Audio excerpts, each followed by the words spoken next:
పేదలకు ఉచితంగా ఇసుక ఇవ్వాలి, పేదలకు ఉచితంగా ఇసుక ఇవ్వాలి, ఇసుక ఉచితంగా వెంటనే ఇవ్వాలి, పేదలందరికీ ఉచితంగా ఇవ్వాలి, పేదలందరికీ ఇసుక ఉచితంగా ప్రభుత్వం వెంటనే పేదలందరికీ ఇసుక ఉచితంగా ఇవ్వాలి, పేదలందరూ ఇసుక ఉచితంగా. జిందాబాద్ సిపిఎం, జిందాబాద్ సిపిఎం. ఇవ్వాలి ఇసుక ఉచితంగా, ఇసుక ఉచితంగా. నిర్మాణ కార్మికులు పనులు లేక నానా ఇబ్బందులు పడుతూ ఉన్నారు.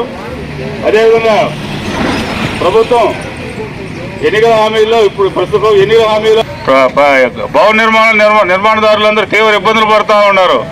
ఇసుక కోసం ఇసుక రావాలంటే 25,000 నుంచి 60,000 రూపాయలు అవుతుంది. ప్రభుత్వం ఎన్నికల హామీల్లో భాగంగా ఇసుక ఉచితంగా ఇస్తా ఉన్నారు.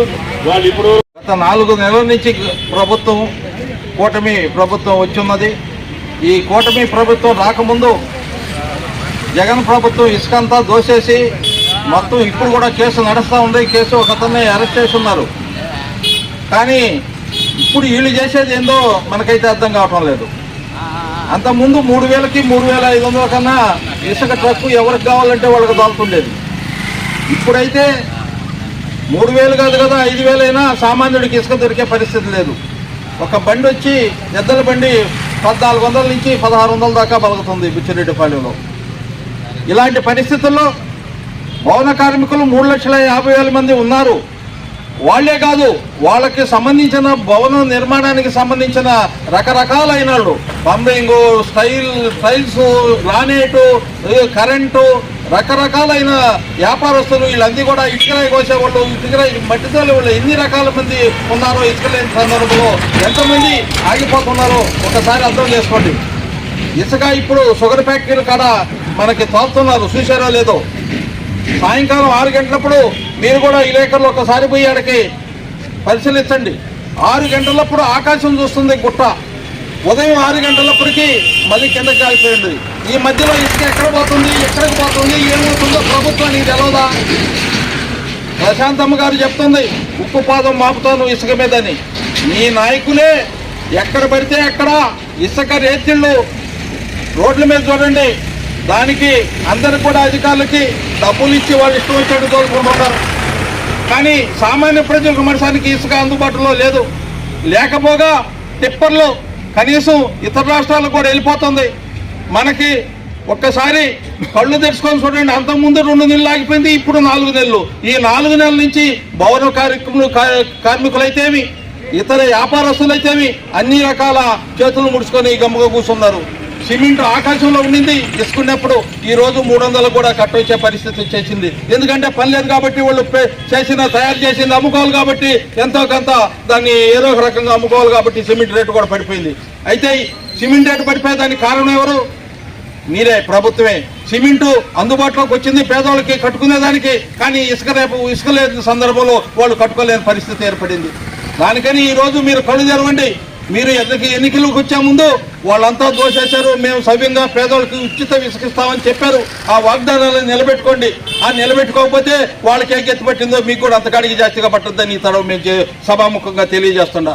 ఎందుకనంటే ఈరోజు ఇసుక లేక బేసుమట్టాలు ఆగిపోయినాయి, తవట లేక బేసుమట్టాలు అక్కడే ఉన్నాయి. కూలోళ్ళు వచ్చి వెనక్కి టౌన్కి వచ్చి ఎంతమందో బేళ్ళ కార్మికులందరూ కూడా ఇళ్ళకి పోయే పరిస్థితి ఉంది. వాళ్ళకి ఆ పూట కూడా గడవని రోజు ఉంది. కానీ మీరైతే ఏసీ రూమ్లో కూర్చొని మీ ఇష్టం వచ్చేట్టు పరిపాలన సాగిస్తుంటే ప్రజలు కడుపు కొట్టి మాడిన రోజు ఈ 4 సంవత్సరాలు మీరు వెళ్తారేమో. ఇప్పుడు దాకా జగన్ కూడా అదే అనుకున్నారు. ఆ జగన్ ప్రభుత్వం అట్టే అనుకున్నది. వాళ్ళు మండలానికి ఒకరైతే దోసుకున్నారు. ఇప్పుడు మండలానికి ఒకరు కాదు, రేతిరి చూడండి, మినగల్లు, దొన్నవాడ, పెనుబల్లి, ఎక్కడ పెట్టినా తిప్పల కింద, కొండల కింద ఇసుక మాఫియా రైతులు జరిగిపోతుంది. ఈ మధ్య కాలంలోనే పెనుబల్లో కొట్లాట జరిగింది. దొన్నవాడ సందు, మినగల్లోడు సందు, పెనుబల్లోడు సందు. అయితే ఇవన్నీ మీకు తెలవదా? తెలవక గమ్ముగా ఉన్నారా? తెలిసినా కానీ ఏమి చేయలేని పరిస్థితుల్లో మీరున్నారు.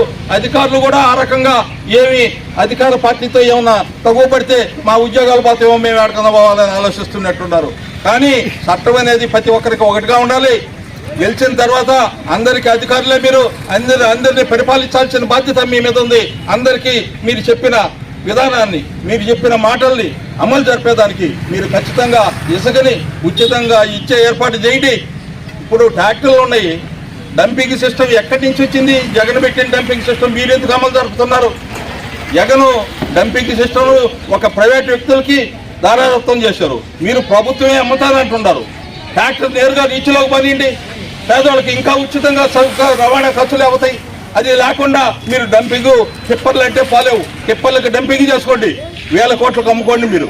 కానీ పేదవాళ్ళు ఇసుక నేరుగా ట్రక్కులు ఎత్తుకుపోయి భూములు నేరుగా రీచ్లోకి పోయి తెచ్చుకునే ఇసుకని మీరు అడ్డపడి డంపింగ్ చేసి ఆ రకంగా పేదవాళ్ళ మీద ధనం మోపుతున్నారు. ఈ విధానాన్ని మర్చండి, ఈ విధానాన్ని అమలుపరచకుండా వేరే రకంగా ఆలోచించండి. ప్రజలకు కూడా మీరు సులువుగా ఇసుకొచ్చేటట్టుగా మళ్ళీ మీరు అధికారులకు ఇచ్చున్నారు, కలెక్టర్కి, ఎస్పీకి, మైనింగ్ వాళ్ళకి కూడా అందరూ కూడా కమిటీ అని చెప్పున్నారు. కానీ అవన్నీ అమలు జరగటం లేదు. వాళ్ళకి తెలవదు విధానం. ఏట్లోకి పోయి నేరుగా రీచ్లోకి పోయి ఇసుక ట్రాక్టర్తో తెచ్చుకుంటే సులువుగా వినియోగదారుడికి ఉపయోగపడుతుంది అనేది మీకు అర్థం కావటం లేదా? మీరు అర్థమయ్యేటట్టుగా ఉంటే అఖిలపక్ష సమావేశాలు జరిపి ఆడ మీటింగ్ పెట్టండి. అందరి విధానాలు తెలవకపోతే తెలిపేటట్టుగా చెప్తాం. చెప్పి మీరు కూడా తెలుసుకొని ఒక అవగాహనకు వచ్చి పేద ప్రజలకి సక్రమైన ఇసుక అందేటట్టుగా చేస్తారని చెప్పి స్వాభావికంగా లోకేష్ ఉచితంగా ఇస్తామని చెప్పి ఇసుక ఈరోజు కూడా ఇవ్వాలి. అధికారం వచ్చిన తర్వాత గ్యాంగ్ మాఫియా ఎక్కువగా పెరుగుతూ ఉంటే దున్నపోతు వాళ్ళ మీద వర్షం కురిసినట్టుగా ఉంది. టన్ను ఇసుక 380 రూపాయలు అని చెప్తూ 1480 రూపాయలకి ఈరోజు టన్ను ఇసుక యూనిట్ ఇసుక ఇస్తున్నారు. దాని ట్రాక్టర్ బాడుగా దాదాపు 3-4 వేలు అంటున్నారు. అయితే ఇది సహజంగా వల్ల రేటు ర్యాక్లో అయితే 6,000-7,000 నుంచి పోవాలంటే. అదే ఇసుక కొనుక్కోవాలంటే సచివాలయం దగ్గర మీరు పోండి అని చెప్పి అంటున్నారు. సచివాలయం దగ్గర వస్తున్న ఇసుక అర్ధరాత్రి స్వాతంత్రం ఎలాగైతే వచ్చిందో అలాగే ఆన్లైన్లో మనకు దొరుకుతుంది. అంటే రాత్రి 12 గంటలకి, 3 గంటలకి, తెల్లారి 4 గంటలకి ఈ విధంగా ఇసుక ఇస్తుంటే పేదవాడు ఏ టైంలో కొనుక్కోవాలో ఆలోచించాల్సిన అవసరం ఉంది. పేదవాడు కొనుక్కొని ఇసుక ఇల్లు కట్టుకోవాలంటే ఎంత ఇబ్బంది. వ్యాప్తంగా మా రాష్ట్ర కమిటీ పిలుపు మేరకు ప్రతి మండలంలో ఉచితంగా ఇసుక ఇవ్వాలని, ఇసుకని ప్రజలకి అందుబాటులో చేయాలని, భవన కార్మికుల్ని కాపాడాలనే ఉద్దేశంతో ఒక పిలుపిచ్చింది. ఆ పిలుపులో భాగంగానే ఈరోజు రాష్ట్ర వ్యాప్తంగా ఈ ధర్నా కార్యక్రమం చేయనుంది.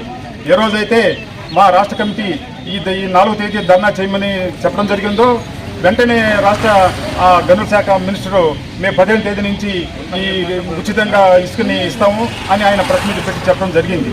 అయితే ఇంతవరకు కూడా ఈ 5 నెలలు ప్రజలకు ఎటువంటి ఉచిత ఇసుక లేదు. రాత్రుల్లో మాత్రం దొంగతనంగా లోడ్లు పోయి వేలు పెట్టుకొని పోతూ ఉండరు. అందుకనే మేము చెప్పేది ఒకటే, ఇప్పుడైనా ఆయన చెప్పినట్టు 15వ తేదీ ఇస్తామని చెప్పారు కాబట్టి దానిని కట్టుబడి ఉచితని ఇసుక ప్రజలకు అందుబాటులో చేసి భవన కార్మికులందరినీ కాపాడాల్సిందిగా మేము కోరుతున్నాం.